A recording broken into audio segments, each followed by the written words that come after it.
India is preparing for the largest immunization program in its history. The Government of India is working with states and union territories for the COVID-19 vaccination drive.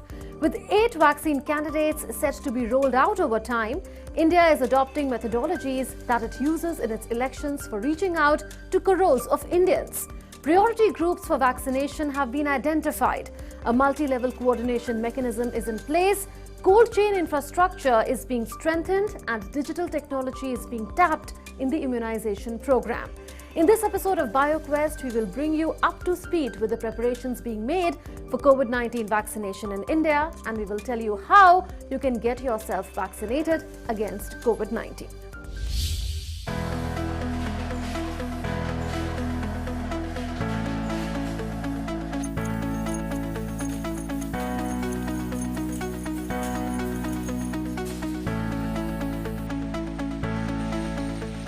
Faced with the challenge of carrying out its largest immunization program, the Government of India is moving ahead with careful planning.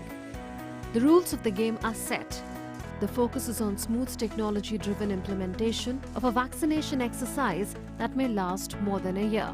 Existing resources used in the universal immunization program, in which crores of children and expecting mothers are immunized every year, and experience gained from elections are being put to use. Every year we do routine immunization of young children as well as pregnant women. But this immunization, that is COVID immunization, is for the adults. So therefore that's one major difference. The other difference is that this vaccination is being done for a larger number of people. When we do universal immunization or routine immunization, roughly we cover every year 2 crore 70 lakh kids, young children, and the same number of pregnant mothers. But this time, in the first phase itself, in 5 to 6 months, we would be covering 30 crore people. The National Expert Group on Vaccine Administration for COVID-19 has recommended that every single Indian who needs to be vaccinated should be vaccinated, but priority groups must be identified first. It has identified the most vulnerable sections of population that need to be immunized against COVID-19 on priority. This time, in the first phase itself, in 5 to 6 months, we would be covering 30 crore people.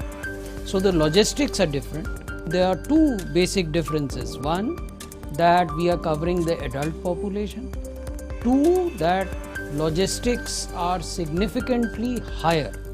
So when I talk of logistics, it means that the cold chain requirements are higher. It means that the number of vaccinators would be more. It means that there would be multiple vaccination centers. It also means that unlike routine immunization, this immunization would happen at places which are below health facility level.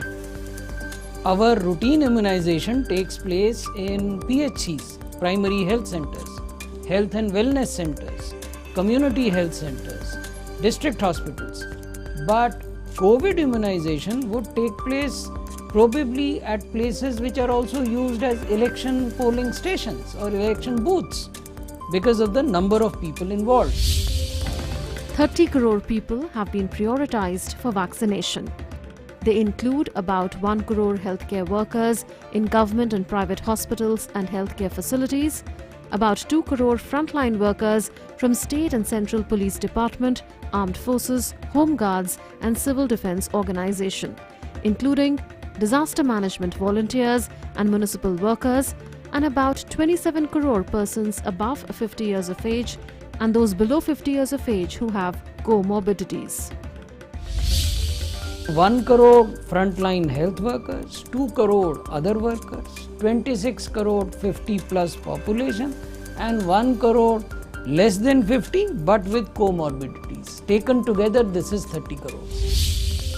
The priority groups for COVID-19 vaccination have been identified, and the basis of that prioritization is that these are the individuals who need the vaccine more than others. This includes healthcare workers, the frontline workers, because they provide the shield to the society to protect us against the pandemic. And we want them to be safe. We want them to be fully confident. And they have delivered on this. And then we have identified a large section of people above 50 years of age and those below 50 who have comorbidities. This is our priority.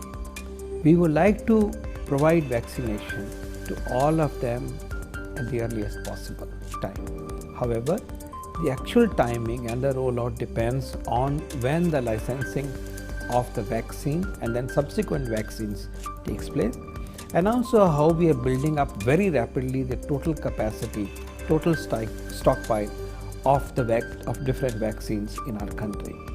Once this proximate objective has been achieved, and as we are watching the state of pandemic going forward, further decisions will be taken in regard to adding other individuals as well as strategizing the vaccine approach in any other possible way based on epidemiology, based on science, and based on the continuous development and stockpiling of the vaccine.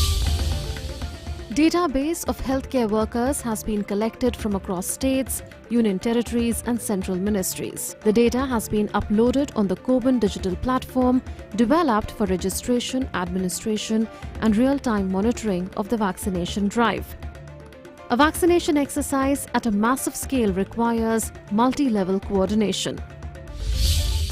For each one of these priority groups, there is a database which is either ready or is being prepared, and all this database is digitized and is being uploaded on the CoWIN digital platform. CoWIN is a specialized digital platform that we have created for administering the vaccine. So whoever is on that platform would receive the vaccine. The National Immunization Program has a software which is called CoWIN, which primarily looks after the vaccine status, the vaccine management status. How much vaccine is available, how much is in storage, whether it is stored properly, and how it is being distributed in different immunization centers, and to ensure that there is no stockouts, there is no interruption in the supply of the vaccine. The National Expert Group on Vaccine Administration will be coordinating at the central level. At the state level, coordination will be done by State Steering Committee chaired by Chief Secretary. Logistics and Human Resources Management would be done by State Task Force chaired by State Health Secretary, and each state would have a control room that would be functional 24/7 during the vaccination drive. At the district level, district collectors would be chairing the district task force. Each district would have vaccination session sites where vaccination would take place.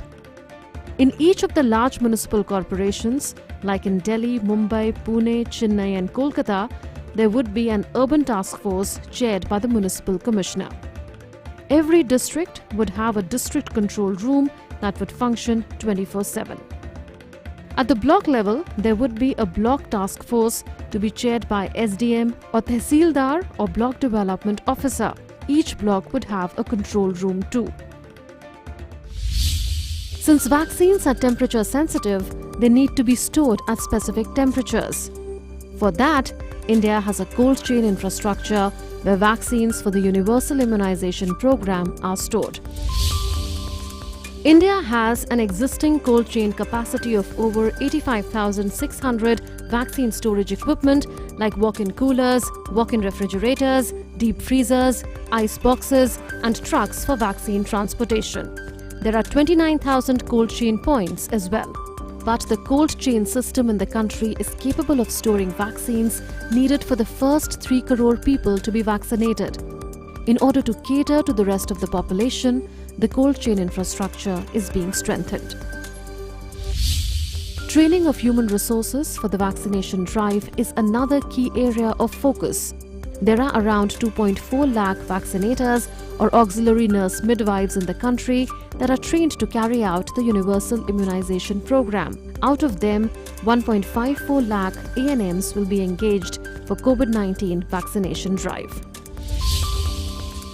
Physical and online training of medical officers, vaccinator officers, cold chain handlers, supervisors, data managers and ASHA coordinators is also taking place. Additional vaccinators, syringes and needles are being made available. India is using digital technology in the vaccination drive. A CoWIN digital platform has been developed for vaccine administration, delivery and monitoring of the vaccination exercise. That is the first question this digital platform answers. Where are my vaccines? Where are they stored? And if there are X number of storage points in a state, this platform would tell the state program managers that at X1 point, this is the quantity of vaccine which is stored, X2 point, this is the quantity that is stored, X3 point, this is the quantity that is stored. In case the vaccine is reducing in a particular storage facility, this platform tells the program manager that you need to replenish the stock. The CoWIN mobile app can be downloaded by people for registering themselves for COVID-19 vaccination. People who have a smartphone will download the CoWIN application on their smartphone and then self-register themselves for vaccination. So that's option number 1. But we have given multiple options because there are people who may not have access to a smartphone. So we have said that there are these common service centers which have been established under the aegis of Ministry of Electronics and Information Technology, and these are like rural internet cafes. Anyone can go there and get themselves registered. The third option is that in case you do not have access either to a smartphone or to a common service center, then you need to go to your block office and within the block office meet the block medical officer and request him for your self-registration, which he would assist. CoWIN digital platform will also help in keeping track of temperatures of cold chain points. Each cold chain point will have a temperature logger which will record the temperature being maintained at that cold chain point. The logger will send the information on real-time basis from across India to the central server. Real-time monitoring of the vaccination exercise can also take place through the CoWIN dashboard. The CoWIN beneficiary management platform will keep tabs on vaccination status of people, as more than one dose would need to be given to each person. It would track the potential beneficiary till the time the person gets the final dose and generates a certificate. The platform will also track vaccination sessions and people dropping out of them. There are two aspects of this software. One, it is for vaccine management. It will ensure that the vaccine is adequately available in different cold chain points. It is being distributed and there is no stockouts at various immunization centers. Second, it will also provide appointments to all the people who are coming for immunization, ensuring that the immunization process at the immunization centers is a smooth process. Thirdly, that somebody who receives the first dose also gets an appointment for the next dose, that is the second dose. And finally, ensuring that an individual gets the vaccine of the same brand for both first dose and second dose.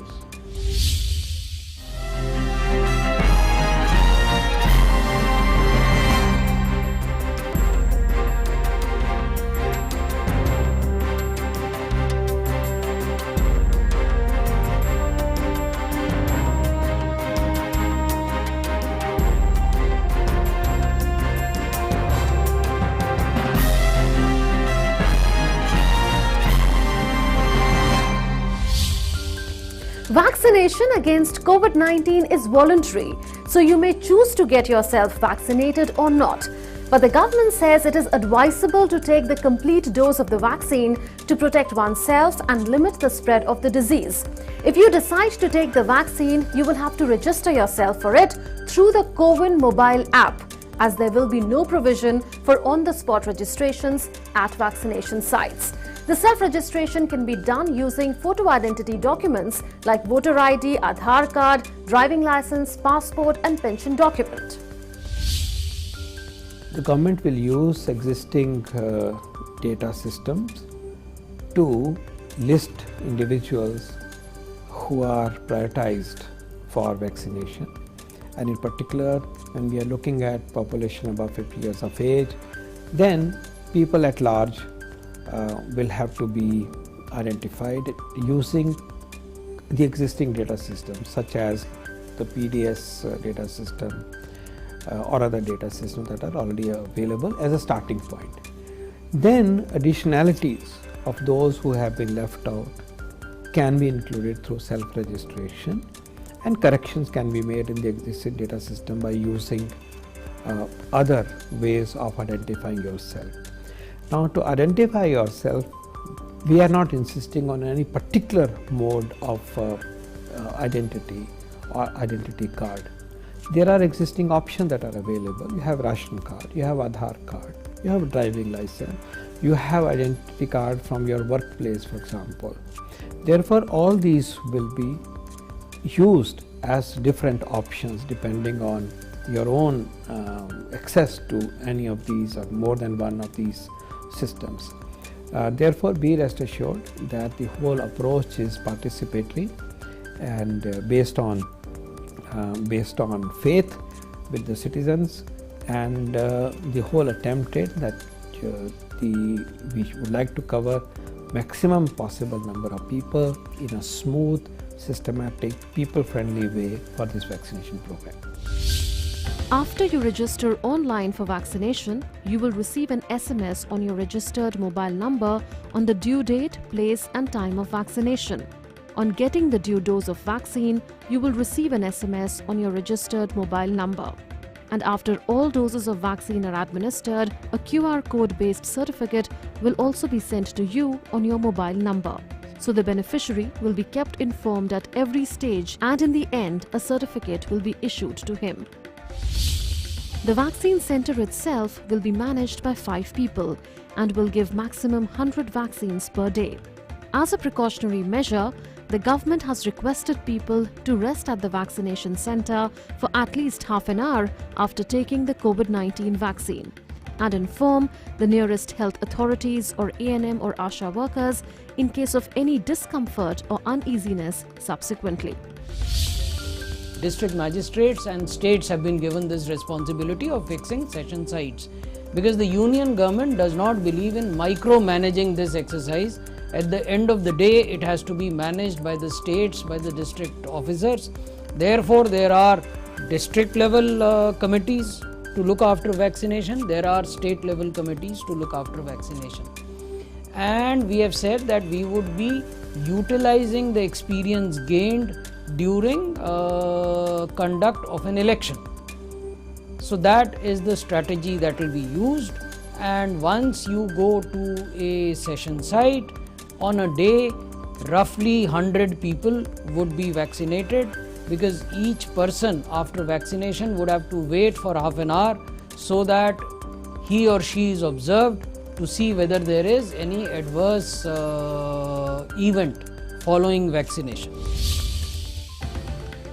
The Government of India is working towards affirming people's faith in vaccines, as they are the most potent weapon against a pandemic and have shown their utility in disease eradication and control in the past. Any vaccine that will be provided in the country or marketed in the country or provided in the government system in the country shall be safe and shall be efficacious. Have no doubt about it. Any vaccine that will be brought for people and for people's use will have passed the scrutiny of science and highest standards of regulation. So there should be no doubt in that situation about the safety of the vaccine And therefore, I would plead that kindly accept that vaccine and be a partner in saving yourself, saving others, as well as stamping out the COVID-19 pandemic from our country.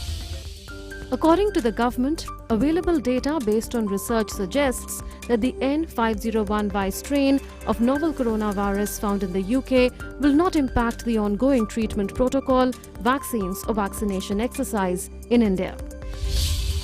The new variant of COVID-19 virus reported from United Kingdom and a few other countries has caused concern. It is slightly different in its characteristics, particularly in regard to transmissibility. What we understand as of today is that the changes in the structure are not affecting the areas which are responsible for vaccine effects. So as of today, it appears that the vaccines that are on the horizon and the two vaccines that have been marketed in other countries and the vaccines that India is developing, all those vaccines today will not be negatively affected by the origin of this new variant of the virus. The Government of India and the scientific fraternity agree that adverse events following immunization are not unusual. Whenever a new vaccine is introduced, in the initial phases in particular, you very carefully watch adverse effects, side effects of that vaccine on the ground. Remember, any vaccine that is being rolled out into a national program or being marketed in a country has already passed through the scrutiny of safety and efficacy. It's already done. But when that same vaccine moves to lakhs of individuals, there will be occasional side effects that may have not been foreseen occasionally. But then the system is created in such a way that these occasional, often very mild side effects are recorded, are reported and responded to. And one of the things that you do is, after the vaccination is done, in such situation you wait to see if there is any reaction of any kind, and if so, the reaction is to be handled, for which the protocols are provided, training is given, and the medicines are also available in case such a reaction of any mild nature or so happens. So this process is our AEFI surveillance and response system. Adverse effects following immunization is a very well-known terminology in vaccine implementation programs all over the world, and it is a very standardized process. Under the Universal Immunization Program, India has developed a robust system for adverse events monitoring, which would come handy in the COVID-19 immunization program as well. Additional specific measures are also being taken this time. There would be at least one adverse event following immunization management center in each block. They can be primary health centers, community health centers, district hospitals, private health facilities, or any other fixed health facility with medical officers and paramedical staff. Each vaccination session site would be linked to a designated AEFI management center, where the person who suffers an adverse event would be taken for treatment. The government machinery alone does not track adverse events.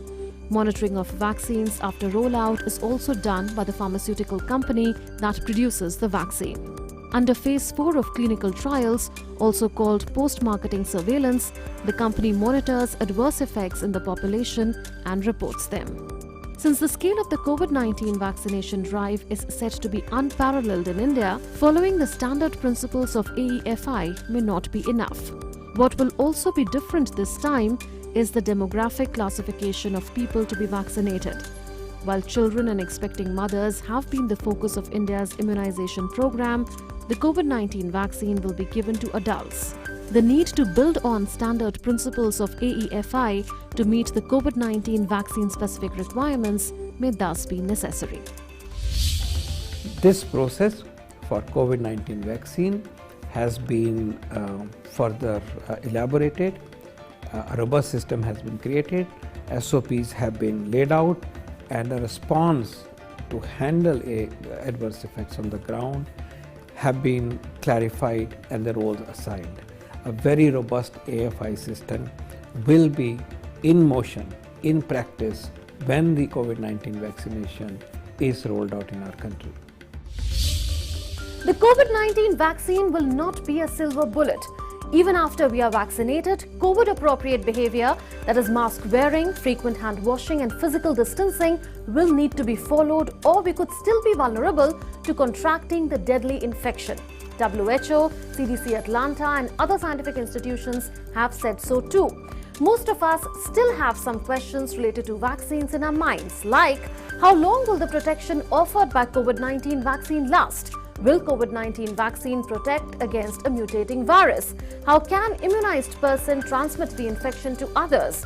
Will COVID-19 vaccines be tested on children? Could there be scarcity of COVID-19 vaccines in some parts of the world? Have vaccines eradicated any diseases from the face of Earth? Can the Wuhan virus become like any other common cold virus? Can the virus move back into animals and keep changing hosts? And can the SARS-CoV-2 virus stay among us forever? BioQuest will return with answers.